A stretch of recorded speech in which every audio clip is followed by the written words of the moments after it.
Greetings everyone and welcome to Addis News Hour. With the news, I'm Shifar Lako. Do stay with us. The withdrawal of troops from Tigray is a result of a thorough and careful deliberation with responsible stakeholders, says Prime Minister Abiy Ahmed. Delineating the matter to the country's parliament, the premier disclosed that the withdrawal was not a sudden military decision, but a clever step forward with careful procedures. Abiy pointed out that his government started to withdraw troops 1 month ago from different parts of the region before they fully withdrew from the capital, Mekelle. Solomon Danye presents the story as follows. The concomitant decision of the Ethiopian government to declare a unilateral ceasefire and fully withdraw troops from the state of Tigray took many by surprise. The unprecedented decision by the government perplexed and shocked many and demented some others. Though the government announced that it withdrew from the region in its own volition, parties affiliated with the TPLF clique were heard declaring victory against the government. Weeks after the incident, Prime Minister of Ethiopia Abiy Ahmed officially told his parliament that the decision was made after a careful deliberation with responsible stakes. From the angle of military discipline, we have not been able to communicate that. We didn't pull out our forces when it was mentioned last time. It took more than 1 month. On 4 fronts, we've been pulling out our troops. From one side, while we're pulling our forces, not even you, not even the junta, understood what was going on. 15 days before the election also, we took several forces outside of Tigray. It was only when the third group was coming out, that was when there were suspicions from the side of Tambian. There were communications saying that a lot of army members are coming out with ammunitions and so on. I'm talking about 2,000, 3,000 vehicles. There were attempts to block roads, to burn cars and so on. Addressing whether his army was forced to withdraw because of conceding defeat, the premier had this to say. The fourth one, the strongest force, was in Mekelle area. Thousands of cars left from there. They were in a favorable position, so it was not attacked. Even after they left, 2 days after they left, the junta were not able to get into that area. It's only people that celebrated. Had they been able to do that, they would not have let thousands of cars leave the area. But that's not the truth. The truth is that we need time to think. It's time the farmers want to produce on their lands, so we don't want to be the reason to stop that. Explaining what leads to such an audacious decision, the premier said the country has other major challenges to deal with. What really made us, get to this conclusion is that is not the displaced people. Of course, we want to bring back displaced persons. We have corona in Ethiopia. We have shortage of oxygen ventilators. We want to buy that. All the projects you want to see completed that require huge investments and resources, we can't put them aside and deplete resources. We have returnees, large numbers. These are our citizens, so we have to work on them as well. The time of agriculture for agriculture is important on both sides. So if we can, what we said was if we can leave and see if things could be, better. The Premier urged the public to carefully examine the misleading reports of paid international media houses about Ethiopia and rebuked Western governments who are working to bring a regime change in the country. The parliamentarians have cautioned the current inflation rate will continue unless the government takes robust actions. Prime Minister Abiy Ahmed, for his part, said 1 billion birr worth food items are to be imported in large quantities to reduce the cost of living. He also said the current inflation is caused by huge discrepancy between demand and supply, as well as unnecessary interference of illegal brokers in the market chains. Goshu Melso has more.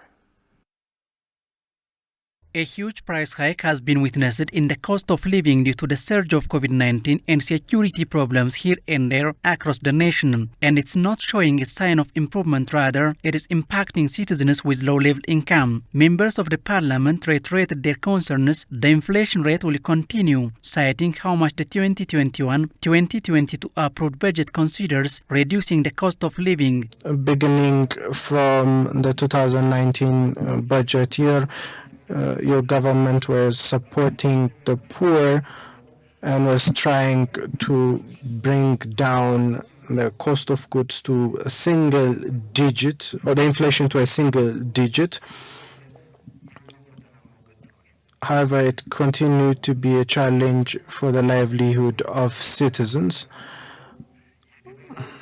The rate of inflation that has become a threat for our country.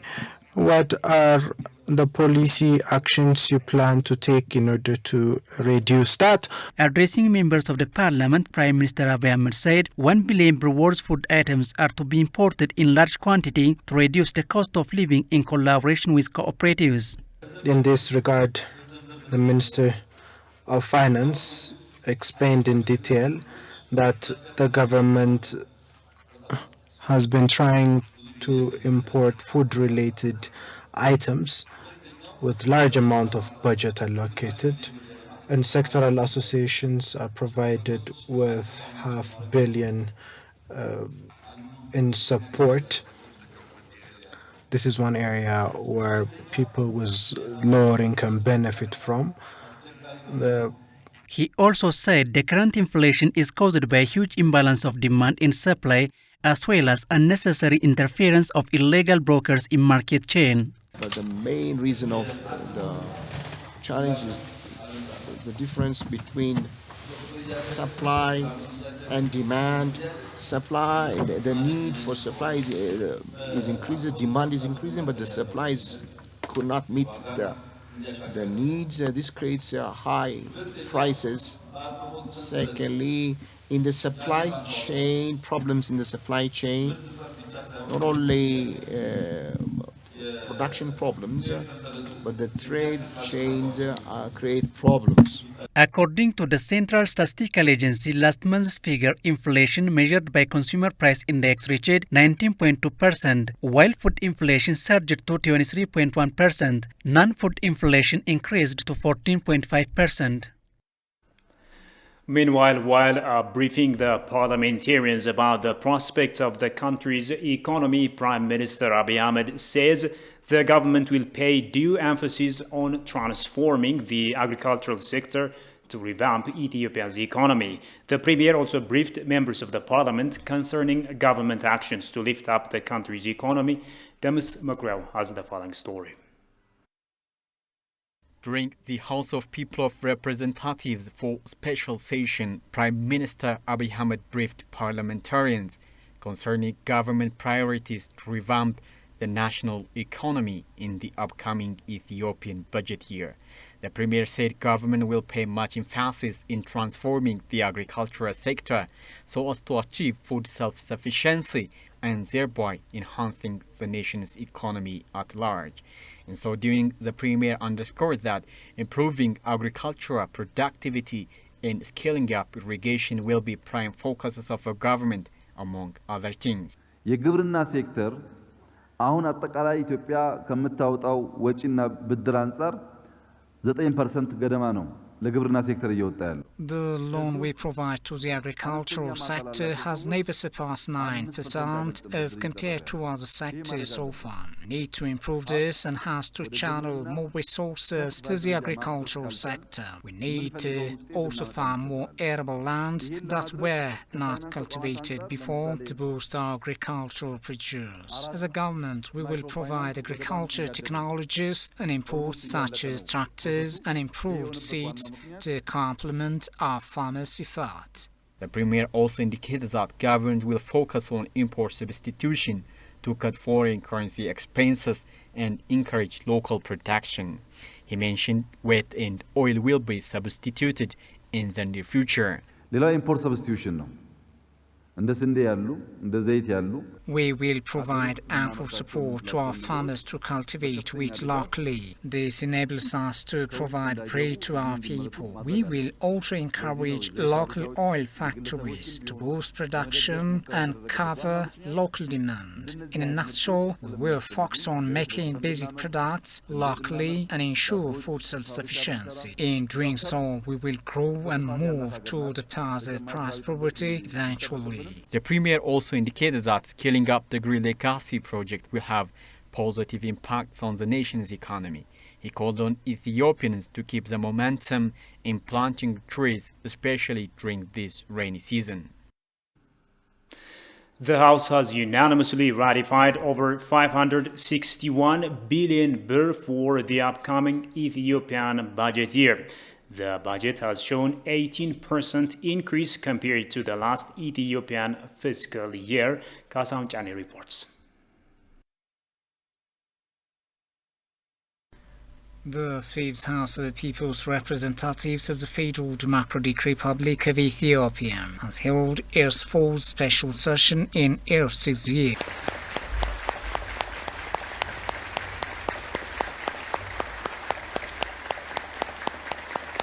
Prime Minister Dr. Abiy Ahmed has responded to questions and suggestions raised by members of the House on the 2014 budget draft and carbon national issues. COVID has been very challenging, global challenge. The locust was damaging, did not actually bring about hunger. It has affected our agriculture to a certain extent, and there was also heavy rains and floods. He pointed out that the financial sector of the country has been registering improvements, citing bank book holders number in Ethiopia has increased from 38.8 million to 66.2 million customers, resulting in massive fundraising. So this 10% would be completed with investment. So when we increase our investment, instead of consuming 80, this should come down to 70, 60. That would increase our local investment and boost our economic development. That's why we say we need to increase our saving. The current difference that we have is lower than 10, but if we increase our savings, would have more room for local investment. Vis-a-vis the financial sector, one that helps us saving, the change in the bank system. 2 years ago,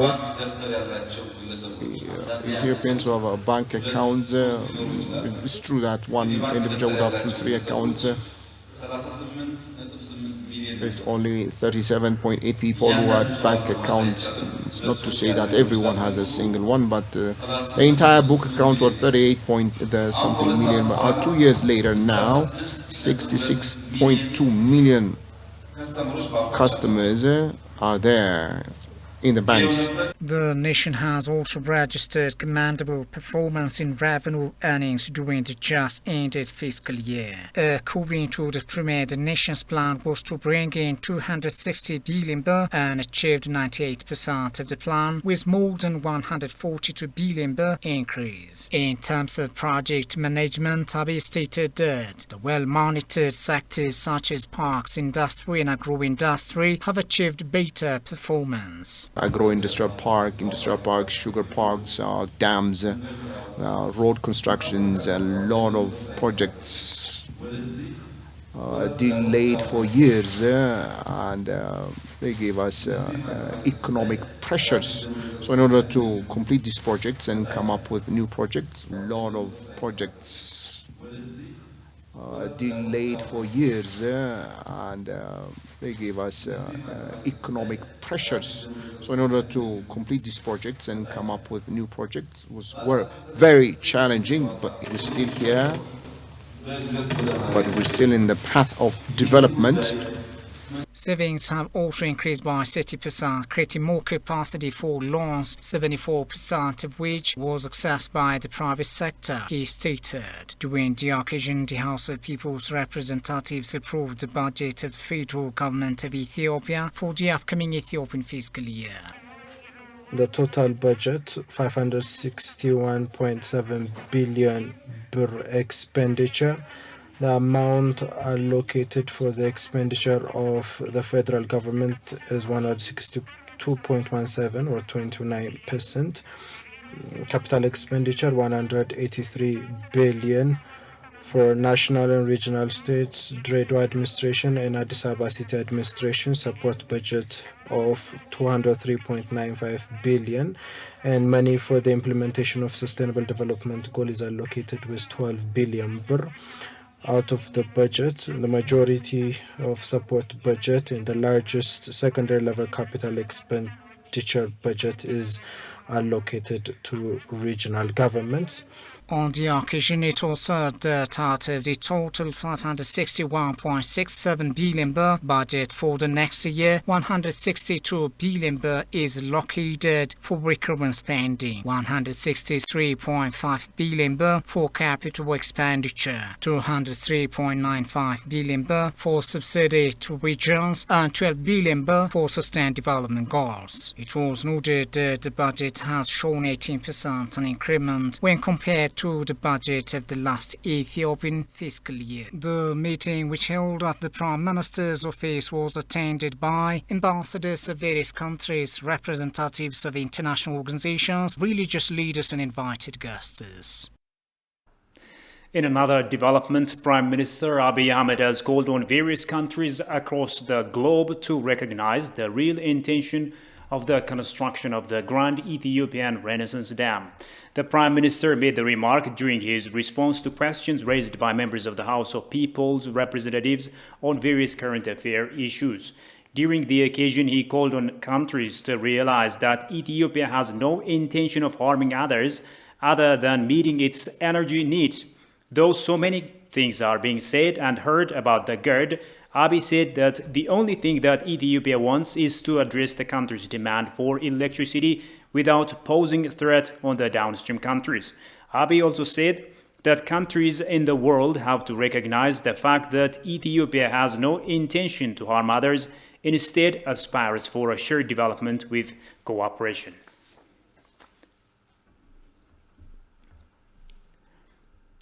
Finally, a quick reminder of today's top story.